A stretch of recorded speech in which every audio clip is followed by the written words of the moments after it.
Bismillahirrahmanirrahim. Malumunuz Peygamber Sevdaları Vakfı olarak her yıl Kasım ayını sahabe ayı olarak belirlemiş ve ilan etmişiz. Her yıl farklı bir sahabenin özelliklerini öne çıkarıp yaşanılır ve örnek alınır haline getirmeye çalışıyoruz vakıf olarak.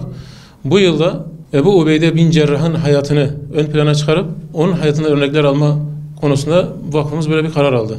Bununla birlikte Zeynep binti Ali'nin de hayatını öne çıkarmaya çalışıyor vakıf ve örnek alınması konusunda hatiplerimiz tarafından gündeme getiriliyor ve anlatılıyor. Türkiye'nin birçok ilinde yapıldı ve yapılmaya devam ediliyor salon programları olarak.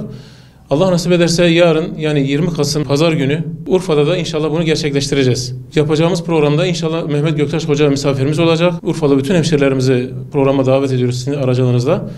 İnşallah Ebu Ubeyde bin Cerrah şahsında sahabelerin örnekliğini anlatacak. Peygamber Efendimiz'in hadis-i şerif var. Sahabelerim gökteki yıldızlar gibidir.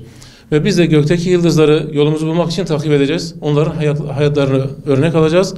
Nesillerimize örnek aldırmaya çalışacağız. Bu vesileyle programımızı yapmaya çalışıyoruz.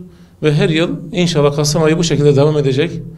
Sizin aracılığınızda da bütün tekrar Şanlıurfalı hemşerilerimizi davet ediyoruz. Allah sizlerden razı olsun. Bu konuda siz de vesile oldunuz.